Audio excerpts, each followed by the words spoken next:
Hello friends, இன்றைக்கி வந்து நம்ம வெள்ளைப்பூடு தொக்கு வைக்க போகிறோம். எப்படி இருக்குன்னு பாருங்கள். ஃபஸ்ட்டு வந்து வெள்ளைப்பூடு, வெங்காயம், தக்காளி எல்லாத்தையும் நறுக்கி வச்சுக்கிறணும். அப்புறம் அடுப்பத்தை வச்சு கடாயை வச்சுக்கிறணும்.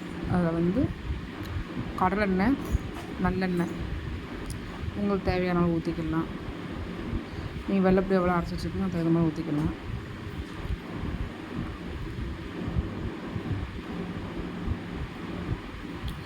எண்ணெய் சூடானதுமே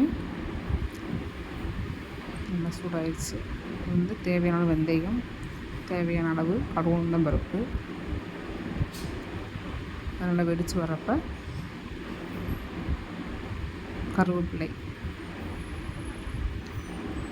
வெடிச்சிச்சு. கருவேப்பிலை போட போகிறோம். நல்லா வெடிச்ச பிறகு 2 பட்டை மிளகா, அப்புறம் வெங்காயம் வெள்ளைப்பூடு உரிச்சு வச்சுருக்கோம் கொஞ்சம், அதையும் போட்டு நல்லா வதக்கணும்.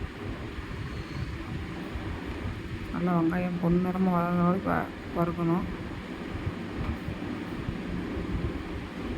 தக்காளி போட அடுத்து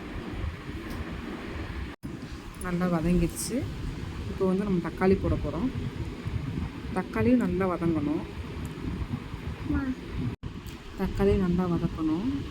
தக்காளி வந்து நல்லா வதங்கினாதான் நல்லா அதில் வந்து எண்ணெயில் வந்து அந்த இதில் சாரில் இறங்கி வர்றப்போ நல்லா அது ஒரு டேஸ்ட்டாக இருக்கும். கல்லுப்பு லைட்டாக போடணும். அதையும் நல்லா வதக்கணும்.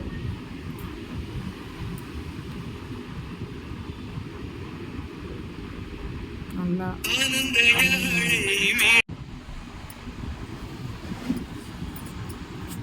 தக்காளி வதங்கின பிறகு வெள்ளைப்பூடு அரைச்சி வச்சுருக்கோம். அதுக்கு அதே மெயின் வெள்ளைப்பூடு அரைச்சதை வந்து இப்போ ஊற்ற போகிறோம்.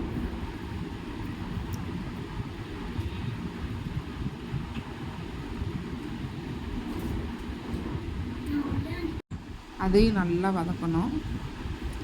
நல்லா அந்த இதில் வந்து எண்ணெய் இறங்கி எண்ணெய் பிரிஞ்சு வரணும். அந்த மாதிரி டேஜில் வந்து அதை வதக்கணும்.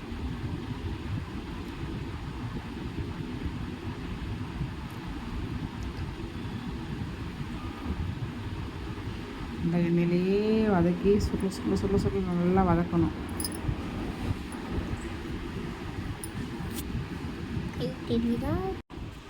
வெள்ளைப்பூடு நல்லா வதக்கணும். நல்ல எண்ணெய் பிரிகிற மாதிரி வதக்கணும்.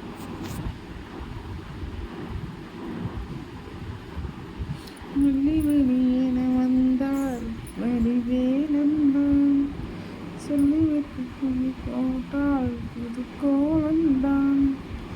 கொஞ்சம் மஞ்சள் தூள், கொஞ்சம் மல்லித்தூள் 2 ஸ்பூன், மிளகாய்த்தூள் 3 ஸ்பூன். 1 2 3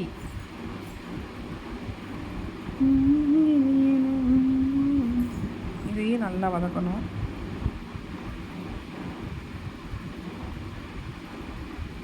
நல்லா எண்ணெய் பிரிகிற மாதிரி இருக்கும். நல்லா வதக்கணும்.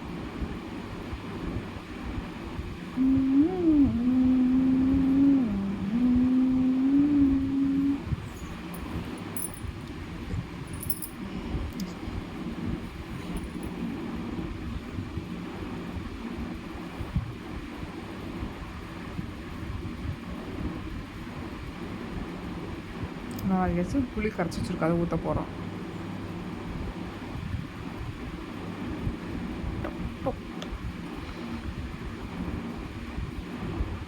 அதையும் நல்லா கிண்டிட்டு அதை கொதிக்க விட்டுறணும்.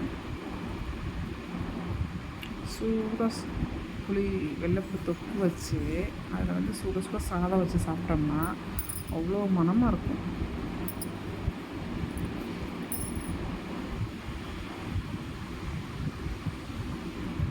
கொதிச்சிருச்சு. கிண்டிக்கிட்டே இருக்கணும்.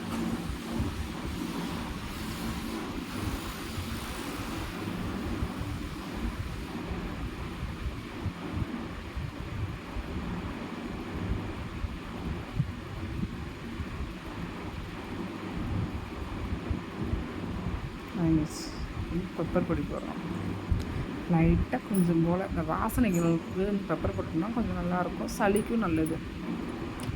நாட்டு சர்க்கரை, இனிப்பு, உரப்பு, புளிப்பு 3 கலந்துருக்கணும்.